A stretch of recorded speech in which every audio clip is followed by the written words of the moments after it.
Rachel, it's the night off. We got a ton of news in the show tonight, including the audacity of Karl Rove, the last scene of Caddyshack actually happening in real life, and my run at doing something that has never been attempted in the history of primetime television. I'm not kidding. But we begin tonight with the best things I have learned since being on Twitter. That is the idea of the humble brag. It's where you brag about yourself, but you wrap it in a complaint or a little bit of self-deprecation, so it doesn't sound so much like you're bragging. I'll show you what I mean. Here's Adam Levine of the pop rock band Maroon 5.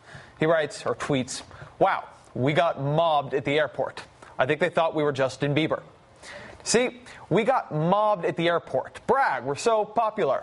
I think they thought we were Justin Bieber. Humble, they didn't even realize it was us. Or here's radio personality John Moe. Quote, "The fact that Wikipedia lists me as a notable alumnus of my college speaks ill of the reliability of crowdsourced information." So, Wikipedia lists me as a notable alumnus. Brag.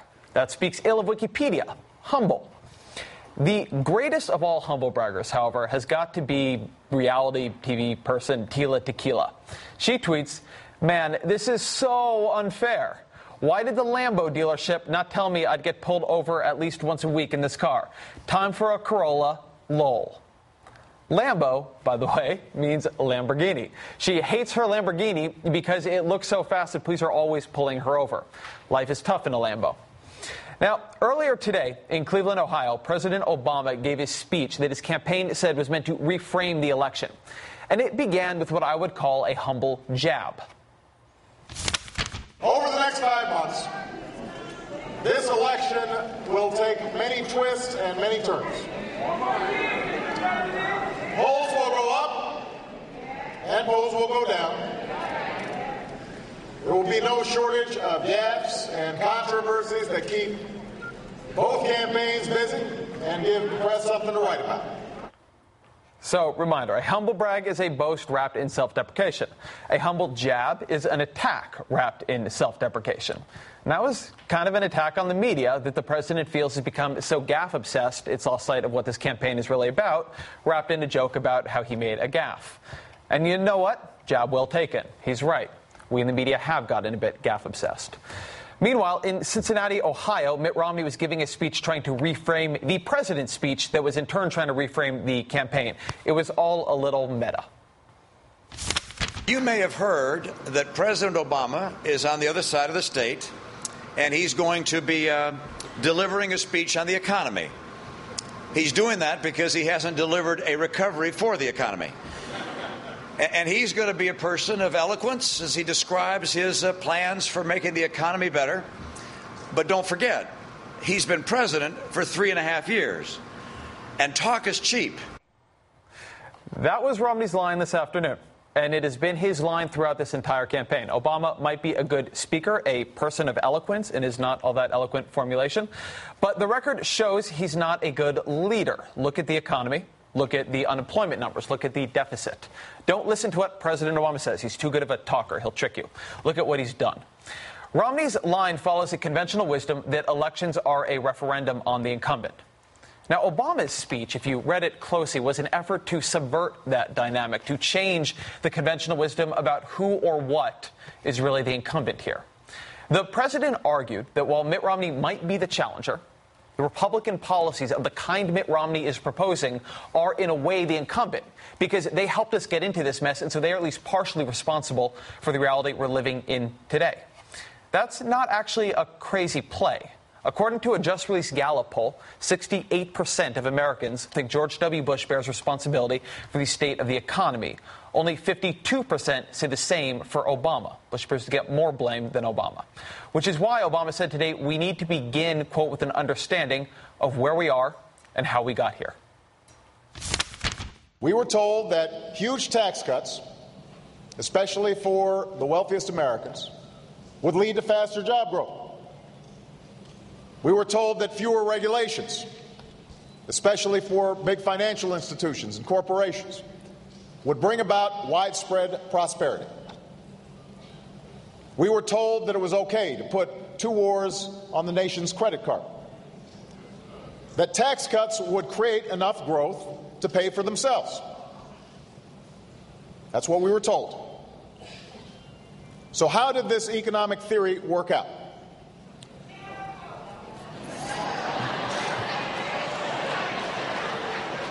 For the wealthiest Americans, it worked out pretty well. Over the last few decades, the income of the top 1% grew by more than 275%, to an average of $1.3 million a year. Big financial institutions, corporations saw their profits soar.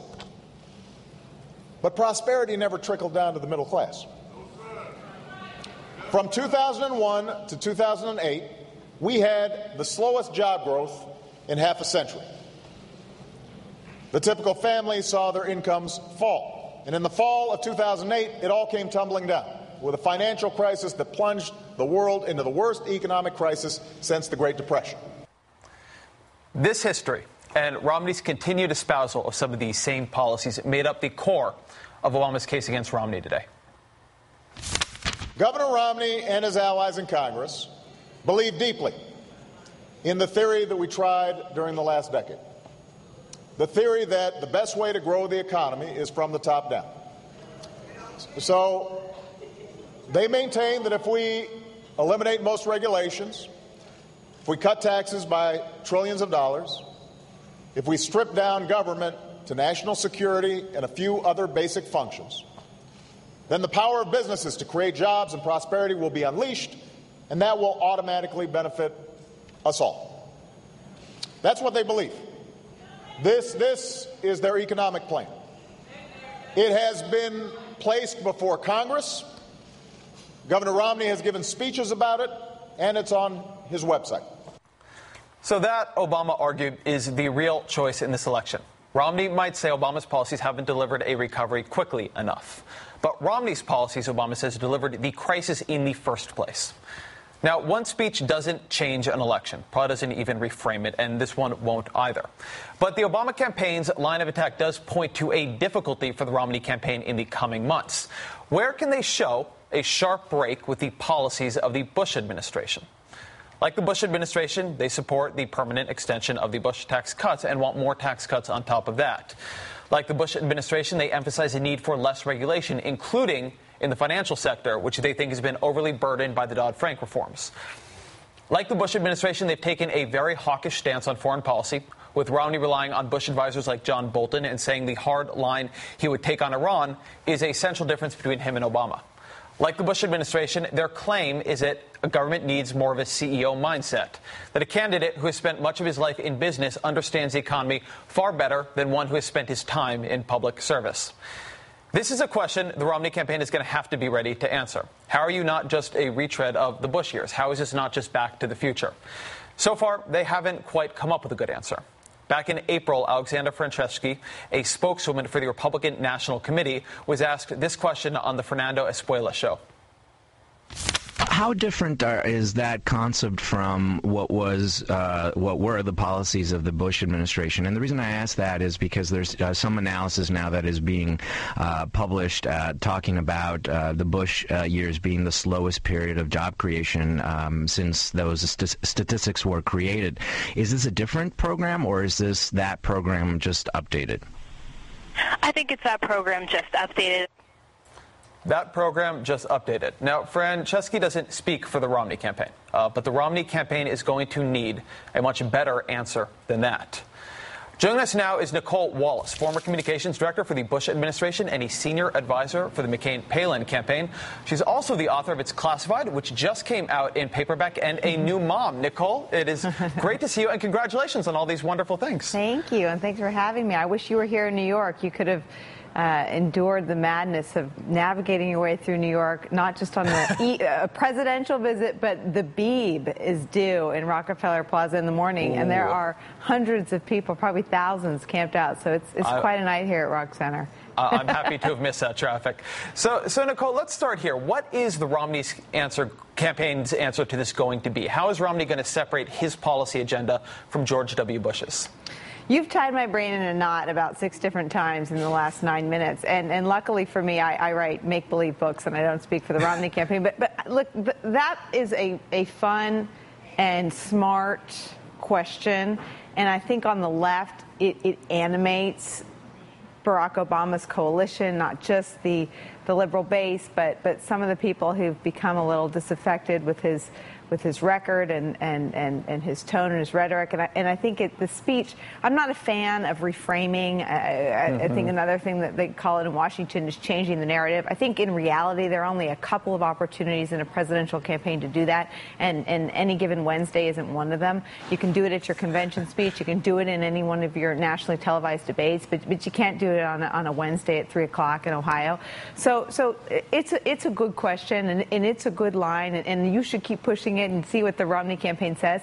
But the question before the voters who will determine the outcome of the election in November isn't going to have anything to do with George W. Bush. They couldn't care less. And frankly, the more Obama and his surrogates and the voices on the left talk about George W. Bush, the more turned off they are by Obama. So most Republicans are hopeful that this conversation goes on all the way to November. But I promise you, Obama will get the message by October, November, and you will not hear him talking about Bush anymore. He's laying this foundation now upon which he will start to defend and build out his vision for the future, because presidential elections are always about the future. Absolutely. And so I agree with almost all that. And I should say, there is literally nothing I hate in politics more than reframing. Right? It is an axiom to me of politics that reality is always going to beat message.